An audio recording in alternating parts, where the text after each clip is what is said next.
하나님 말씀은 요한계시록 2장 18절에서 29절까지 말씀입니다. 요한계시록 2장 18절에서 29절까지 제가 한 절, 여러분이 한 절 조금 기니까 교독합니다.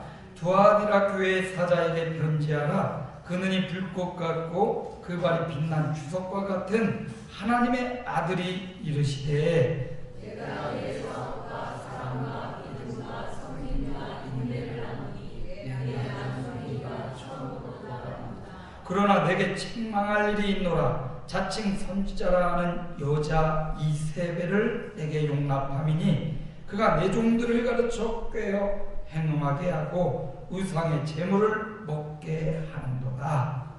내가 그에게 회개할 기회를 주었으되 자기의 은혜를 회개하고자 하지 아니하는도다. 볼지어다 내가 그를 침상에 던질 터이요 또 그와 더불어 간음하는 자들도 만일 그의 행위를 회개하지 아니하면 큰 환난 가운데 던지고 또 내가 상으로 내 자녀를 주리니 모든 내가 나는 사람과 마음을 살피시는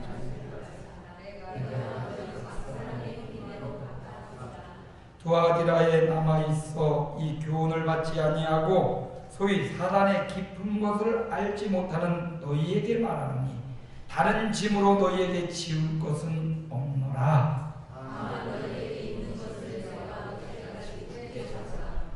이기는 자와 끝까지 내 일을 지키는 자에게 그에게 만국을 다스리는 권세를 주리니 그가 첫장을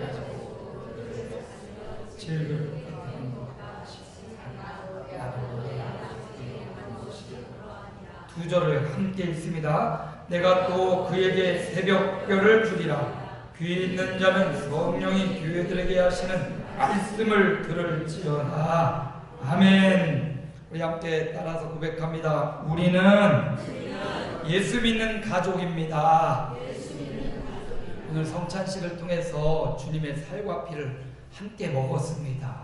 식구, 가족이라는 말은 밥을 같이 먹는 사람들이라는 뜻이 있대요.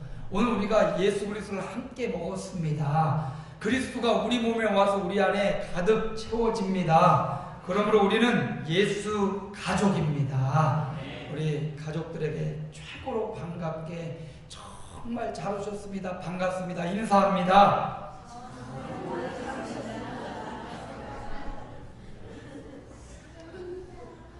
그렇습니다. 교회는 사랑의 공동체고 교회는 충성하는 공동체고 교회는 순결한 공동체라고 이야기했습니다.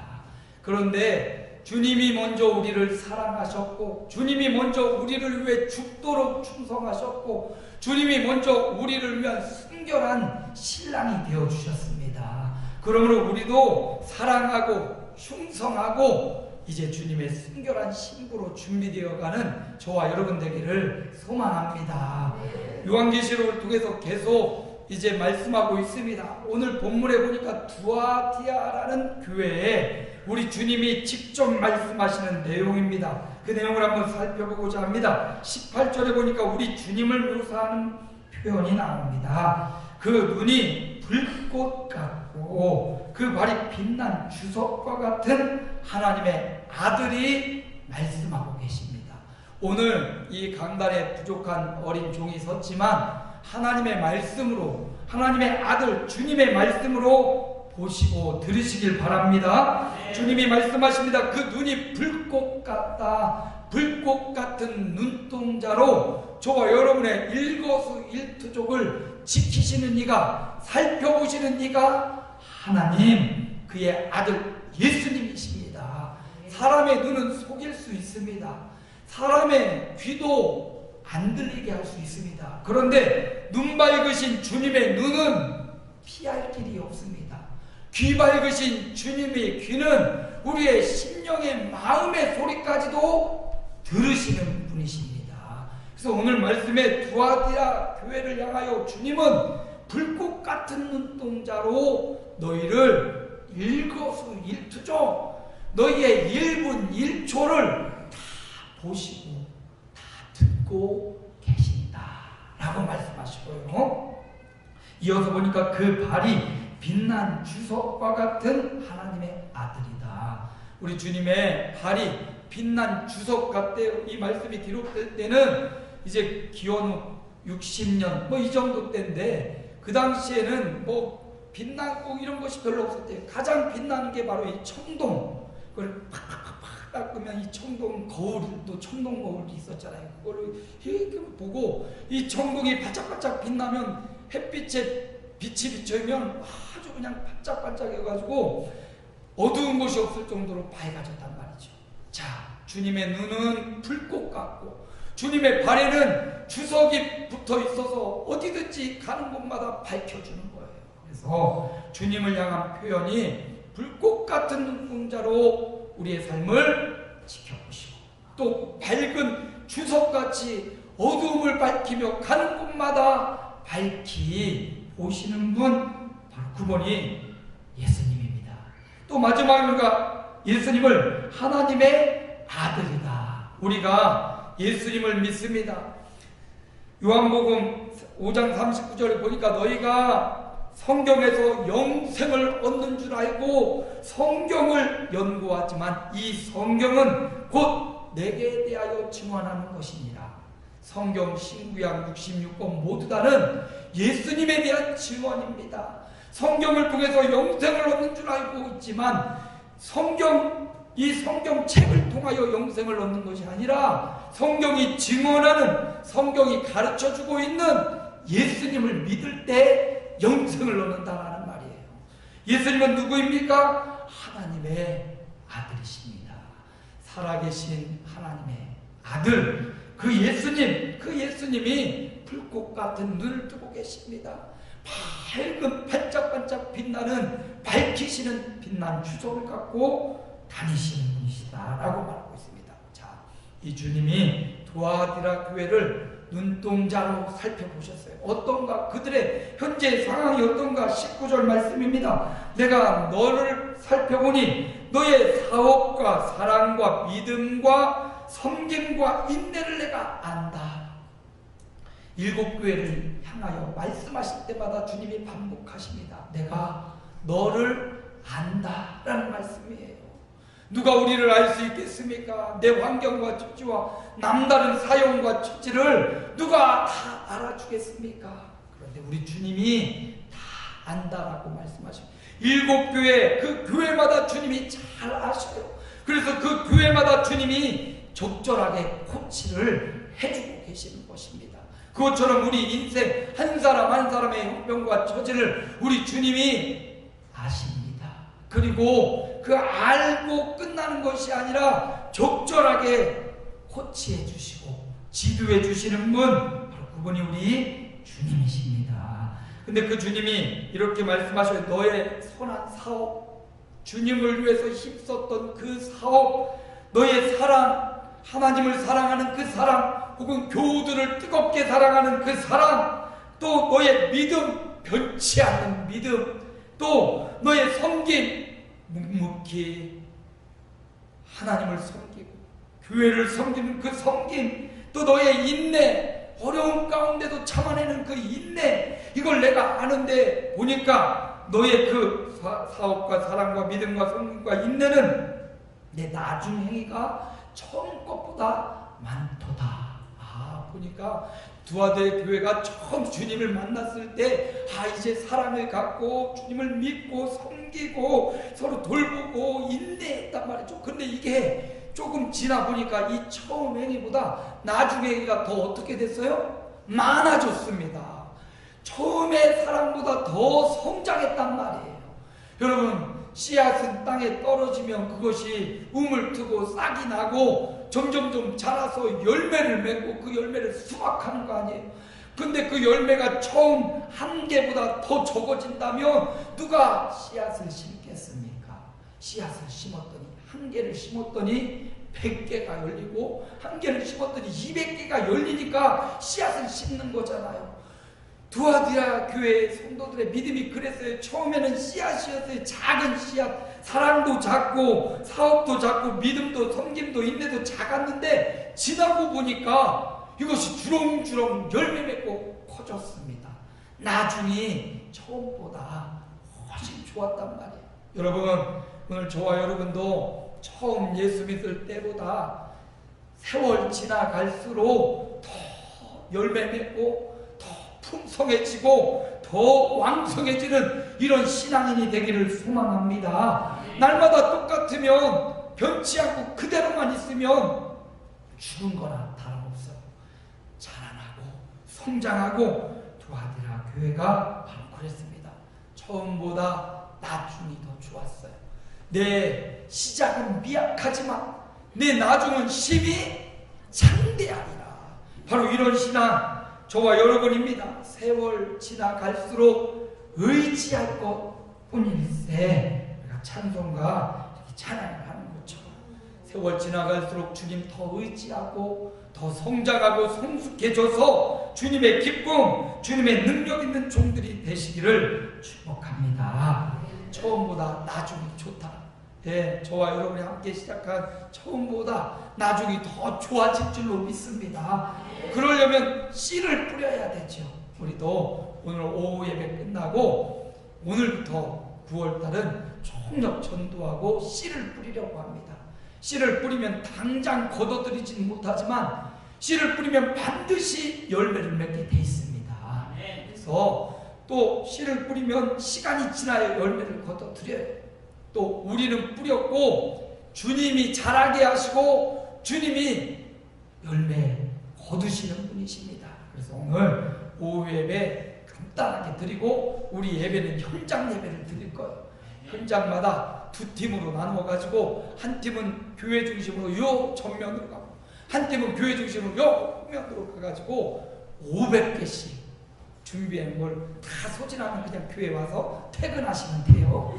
네? 그래서 3주 동안 그렇게 하면 6개가 다 소진되고 나머지는 이제 새신자들 오는 사람들께 나눠주면 될 것 같아요. 그래서 빨리 끝나면 빨리 가시면 되고요. 늦게 끝나면 그거 다 할 때까지 하다 가셔야 돼요. 오늘 밤을 새도록 하셔도. 어쨌든 씨앗을 뿌려야 거둬들이는 거예요. 오늘 저와 여러분이 열매가 없다고 뿌리지도 않고 있다면 거두는 일이 없습니다. 그러나 오늘 저와 여러분이 뿌리는 수고 하나님이 열매 거두리라라는 믿음을 갖고 오늘 눈물을 흘리며 씨를 뿌리는 저와 여러분 되기를 소망합니다. 뿌려야 30배, 60배, 100배로 거두는 거예요.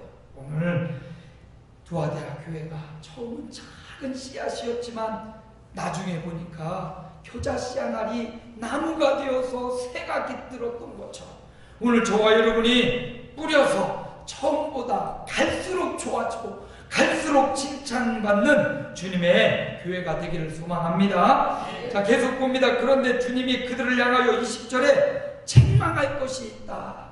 두아디라 교회를 향한 주님의 책망은 무엇인가 봤더니 내가 자칭 선지자라 하는 여자 이세벨을 내가 용납합니다.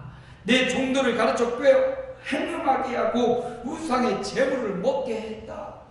두아디라 교회가 여자 이세벨을 용납하고 여자 이세벨의 교훈을 따라서 행음하고 우상의 재물을 먹었습니다. 이세벨은 구약시대 이스라엘의 아합 왕의 부인이었습니다.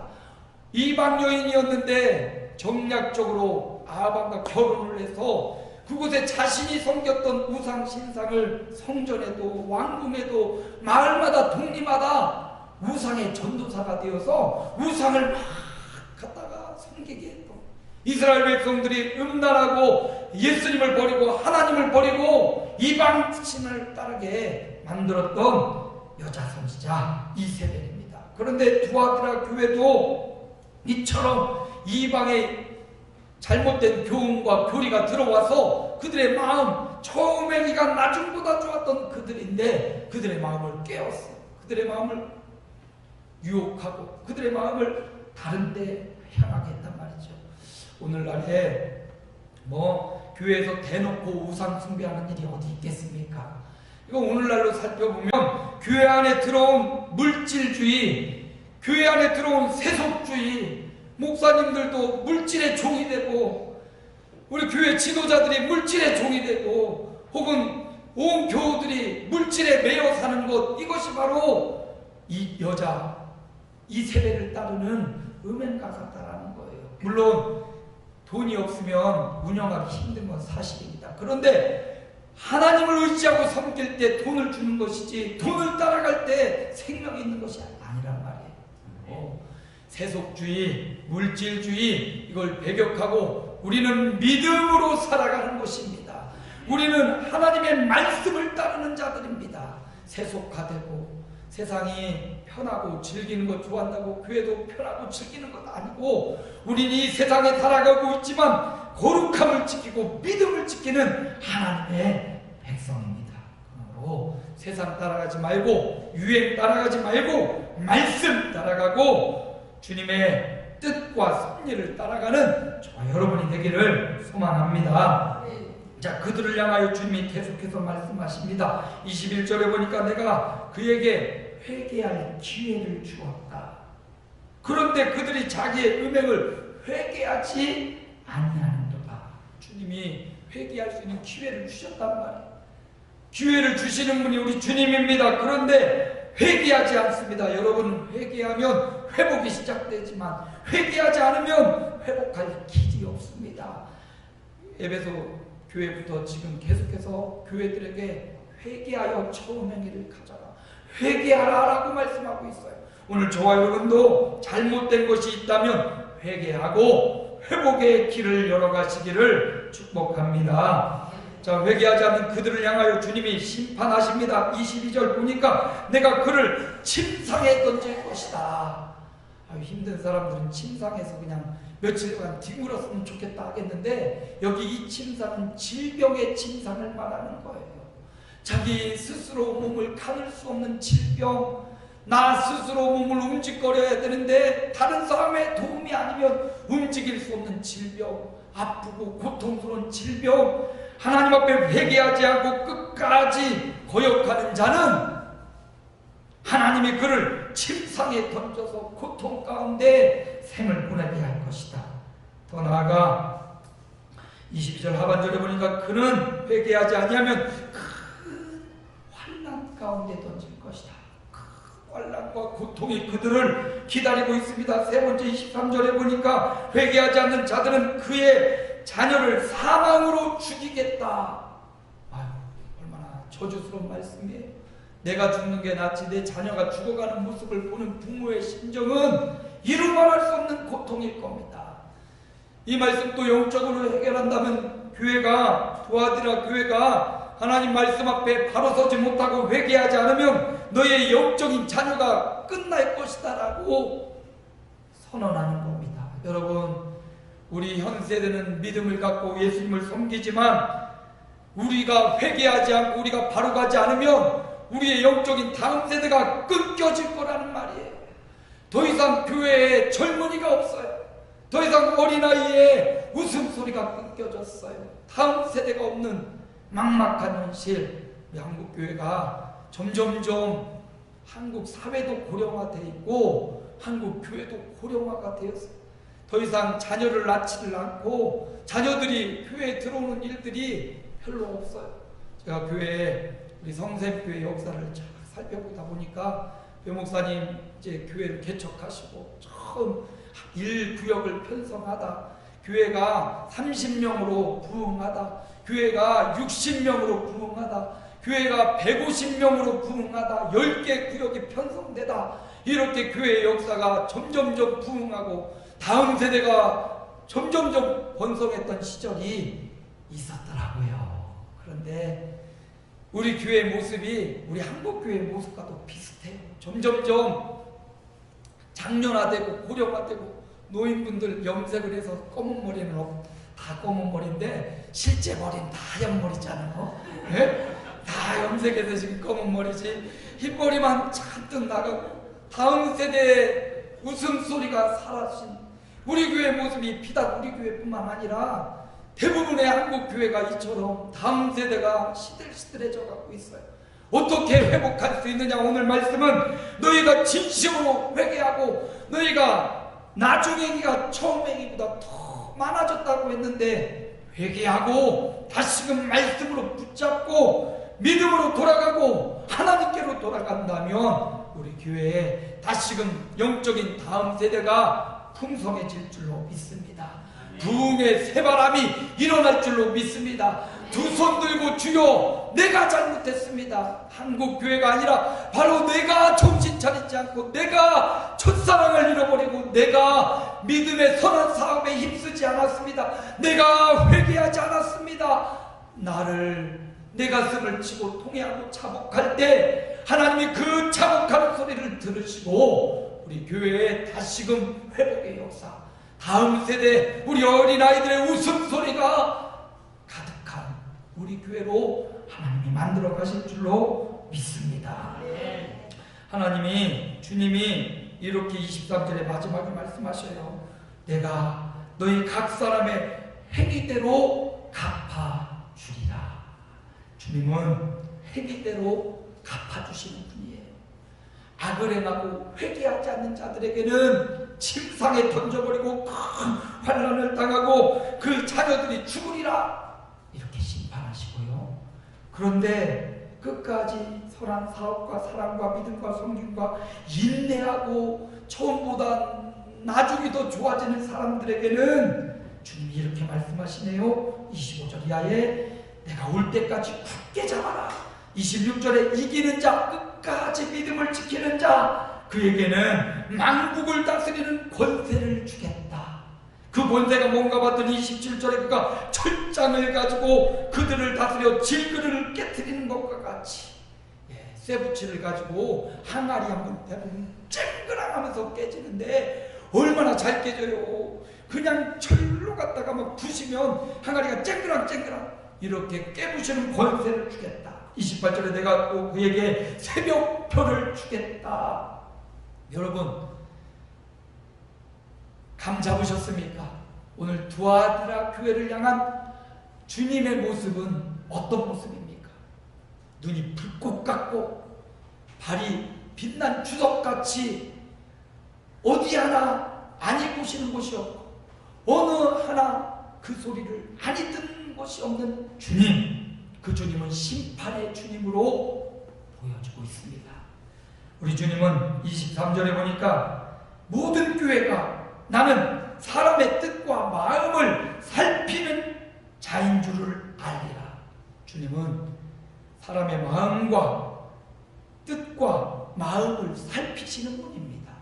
한 사람 한 사람의 마음을 살피고 그 사람의 뜻과 의지를 살피시는 분입니다.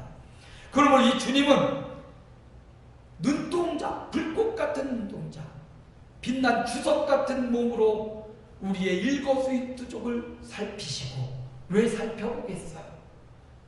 왜 불꽃 같은 눈동자로 보시겠어요? 왜 사람의 마음과 생각을 살피시겠어요?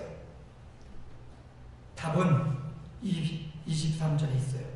각 사람의 행위대로 갚아주려고. 악을 행하는 자는 그 악만큼 갚아주고 선을 행하는 자는 그 선만큼 보상해주려고. 여러분, 오늘 말씀의 제목이 교회는 시상대 위에 선다. 어디에서요? 교회는 시상대에 서는 겁니다. 심판대에 서는 게 아니라 주님을 떠나고 회개하지 않는 자들, 불순종하는 자들은 심판대에 서겠죠. 그들의 행한 대로 하나님이 지옥불로 갚아줄 겁니다. 여러분을 억울하게 하고 예수 믿는 것 때문에 환난을 당하고 고난을 당하고 손가락질 당했다면 주님이 숯불을 그 위에 얹어 놓으시고 주님이 그들을 정확하게 심판해 줄 거예요. 그러나 회개하고 예수 믿는 저와 여러분 두아디라 교회를 향하여서는 믿음의 선한 사업과 사랑과 믿음과 섬김과 인내를 한 사람들에게는 내가 보상해 주겠다. 뭐 해주겠다? 상 주겠다라고 말씀하시는 거예요.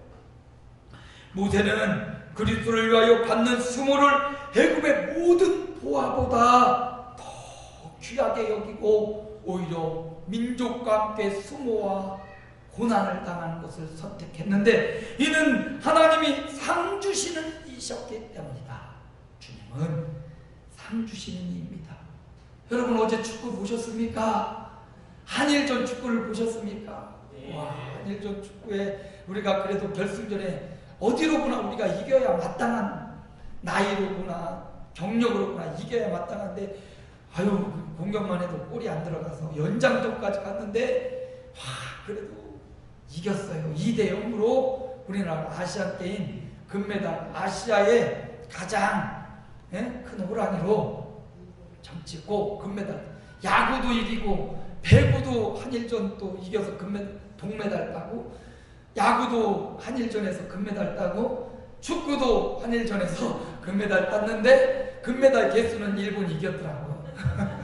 일본이 2위 우리나라가 3위로 했는데 어쨌든 그 선수들이 그 금메달 따기 위해서 또 군 면제를 받으려고 아무튼 죽으라고 이렇게 해가지고 금메달을 목에 걸었어요. 참 그들의 승리가 감독의 승리고 그들의 승리가 나라의 승리가 된 것처럼 그렇게 기쁘고 행복하더라고요. 이제 그들이 시상식에 딱 서서 다 같이 그냥 참여해서 시상대에 서서 금메달을 목에 탁 거는 순간 그들이 순간 그동안 수모를 겪고 그동안 고생했고 그동안 발이 부르텄고 그동안 먹지 못하고 그동안 힘들게 훈련했던 그것들이 다 필립처럼 돌아가면서 그래 그것이 헛되지 않았구나. 그래 내가 그렇게 수고한 것이 이 금메달을 따는 영광을 누리게 됐구나. 시상대에 얼마나 감격스러운 시상대에 섰지 않겠습니까? 여러분 교회는 저와 여러분 한 분도 빠짐없이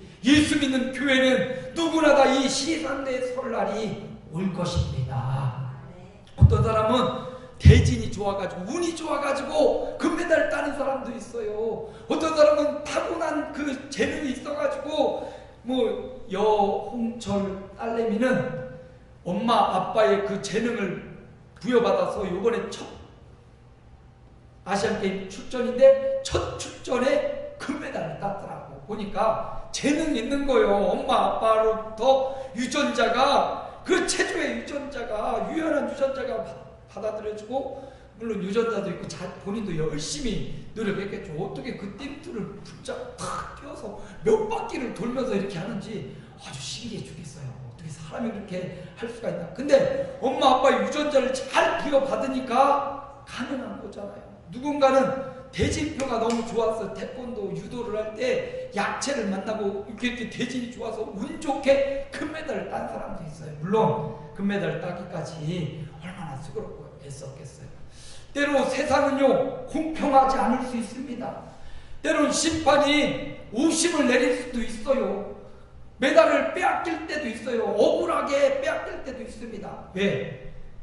사람 심판은 연약하고 때론 실수할 수 있기 때문입니다. 그런데 여러분 불꽃 같은 눈동자로 사람의 마음과 뜻을 살피시는 여호와 하나님은 속일 수 없어요.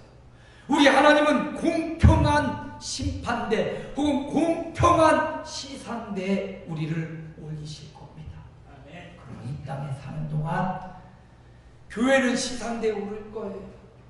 그 시상대 위에 올랐을 때 가장 공평한 주님이 네가 정말 나를 위해 선한 사업과 사랑과 믿음과 섬김과 인내를 내가 안다 말씀하시면서 실수하지 않는 그 하나님이 우리를 시상대에 올려서 수많은 천군 천사 주님의 종들이 보는 앞에서 우리를 높여주시고 상 주실 것입니다. 그러므로 그 상 받는 그날까지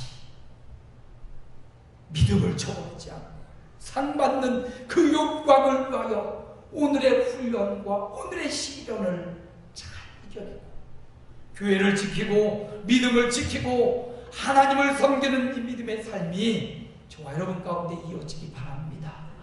교회에서 예배 드리는 것도 상 받는 일이에요. 이렇게 여러분이 예배당에 와서 예배 드리는 것 주님 앞에 상 받을 일이고 또 여러분의 삶의 현장에서 예수님을 인정하고 고백하고 여러분의 삶의 현장 직장과 사업장에서 내가 이렇게 예수 믿는 사람이라는 예수 십자가 부활을 알리는 것 이것 또한 주님 앞에 상 받는 일입니다. 오늘 오후에 우리가 열심히 또 이 명복을 돌리는 것 이것도 나는 그냥 던져놓고만 오는 거지만 이것 또한 하나님이 보실 때 상 받는 일이에요. 우리 상 받는 일을 하고 있는 겁니다. 이 상 받는 일에 우리가 한마음 돼서 한뜻으로 이 일에 동참하는 우리 아름다운 교회, 시상들 위해 우리 교회가 탁하서는 그날을 바라보며 오늘의 신호를 이겨내는 우리 아름다운 공동체가 되기를 주님의 이름으로 축복합니다. 하나님 감사합니다. 교회는 시상들 위에 서게 될 것입니다.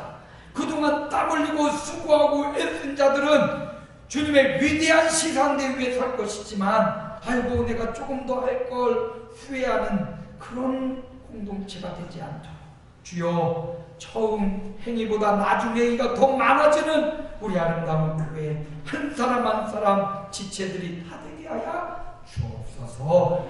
예수님 이름으로 기도하옵나이다. 아멘.